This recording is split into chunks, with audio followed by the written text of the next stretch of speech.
యువత మహిళలు మీరు చేస్తున్న కార్యక్రమాలు, మీరు కార్యకర్తల కోసం పోరాడుతుండే సంక్షేమ పథకాలు కావచ్చు, మన సూపర్ 6 కావచ్చు, అంతే విధంగా మీరు చేసిన యువగలం పాదయాత్ర నిజంగా సార్ అమోఘం. ప్రజలు విశేషంగా మిమ్మల్ని రావటం, ఈ వైసీపీ నాయకులు అడుగడుగునా మీకు ఇబ్బంది పెట్టిన అవన్నీ లెక్క చేయకుండా మీరు యువగలం పాదయాత్ర చేయడం నిజంగా మాకు చాలా ఆనందంగా ఉంది సార్.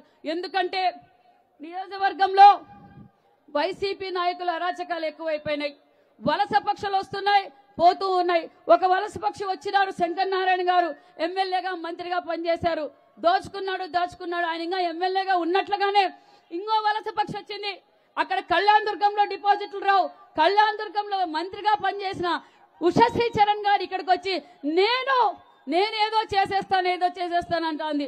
ఏం చేస్తానంటే సెటిల్మెంట్లు చేస్తుంది. వాలంటరీ వ్యవస్థను అడ్డం పెట్టుకొని, పోలీస్ వ్యవస్థను అడ్డం పెట్టుకొని దోపిడీ చేయడం, బెదిరించడం చేస్తున్నారు ఉషశ్రీ గారు.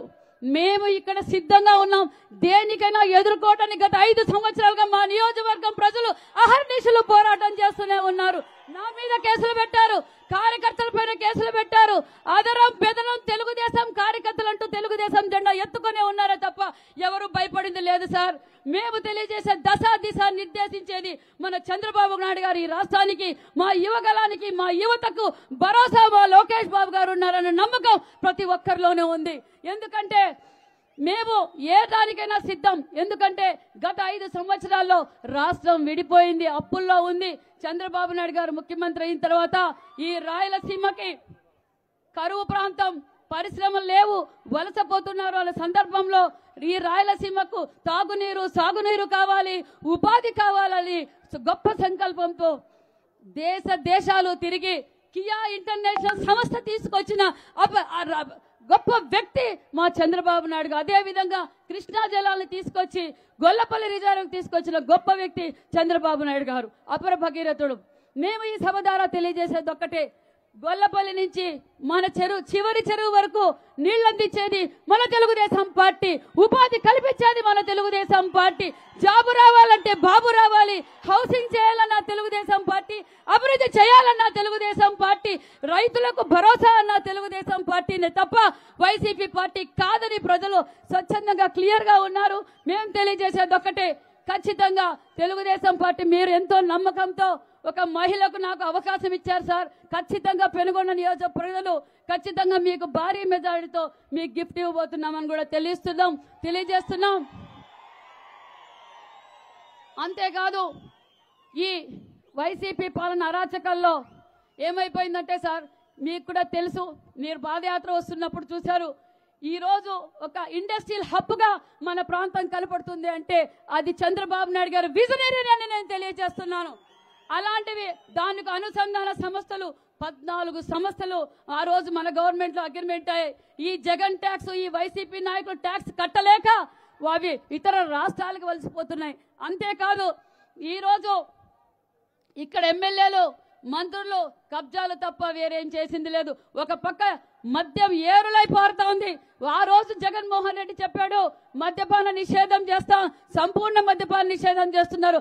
అదే మంత్రే, ఇక్కడున్న మంత్రే మద్యం తయారు చేసి ఏరులై పారిస్తా ఉంది సార్. నేను చెప్పేది ఒకటే, ఈ వాలంటరీ వ్యవస్థను అడ్డం పెట్టుకొని ఇక్కడ వైసీపీ నాయకులు, రాష్ట్ర వ్యాప్తంగా వైసీపీ నాయకులు బెదిరిస్తున్నారు. ఈ వాలంటీర్లకు నేను ఇక్కడి నుంచి ప్రశ్నించేది ఒకటే, గతంలో ఈ వాలంటీర్లకు ఏం చేశారు? ఇక్కడున్న మంత్రి చెప్తా ఉంది, మీరు తెలుగుదేశం కార్యకర్తల్ని కండువాలేపిస్తే, న్యూట్రల్ గా ఉండే వాళ్ళని కండువాలేపిస్తే ఇండ్ల పట్టా ఇప్పిస్తాను బెదిరిస్తా ఉంది. మరి ఇదే కళ్యాణ్ దుర్గంలో ఇదే వాలంటీర్లకు ఆమె ఏం చేసిందని ఈ సభ ద్వారా నేను ప్రశ్నిస్తున్నాను. ఎందుకు కాబట్టి మనం అందరం చైతన్యవంతులం కావాలి. చైతన్యవంతులై జనసేన, తెలుగుదేశం ఉమ్మడి ప్రభుత్వం మనం చేయబోతున్నాం. రాబోయేది మన ప్రభుత్వమే. ఖచ్చితంగా మన నియోజకవర్గాలకి ఏమి కావాలన్నా అది మన తెలుగుదేశం పార్టీలోనే చేస్తామని కూడా తెలియజేస్తున్నాం. ఎందుకంటే తెలుగుదేశం పార్టీ 1983 నుంచి తెలుగుదేశం పార్టీ ఎమ్మెల్యేలుగా రామచంద్రారెడ్డి గారు అభివృద్ధి చేశారు, పరిటాల రవి గారు అభివృద్ధి చేశారు, సునీతమ్మ గారు అభివృద్ధి చేశారు, నిమ్మల కిష్టప్ప, పార్థసారథి గారే అభివృద్ధి చేశారే తప్ప ఎవరు ఏ అభివృద్ధి చేయలేదు. జరగబోయేది అభివృద్ధి అంటే ఏంటో తెలుగుదేశంలోనే చూపించాం. మళ్ళీ చేసేది కూడా తెలుగుదేశం పార్టీ అని మన నియోజకవర్గం ప్రజలందరికీ నేను తెలియజేస్తున్నా. అందరికీ తెలుసు. మన లోకేష్ బాబు గారు రావడం నిజంగా మనకి చాలా ఆనందంగా ఉంది. ఎందుకంటే సార్, యువకులు మిమ్మల్ని చూడాలని చెప్పి చాలా తప్పిస్తున్నారు. పాదయాత్ర అప్పుడు కూడా అంతే. ముఖ్యంగా మహిళలు అందరికీ పేరు పేరున నమస్కారాలు. ఇక్కడికి తల్లి రావడం, లోకేష్ బాబు గారికి ఘన స్వాగతం తెలపడానికి వచ్చేసిన ప్రజలందరికీ పేరు పేరున నమస్కారాలు తెలియజేసుకుంటూ నారా లోకేష్ బాబు గారి నాయకత్వం, నారా లోకేష్ బాబు గారి నాయకత్వం. అదే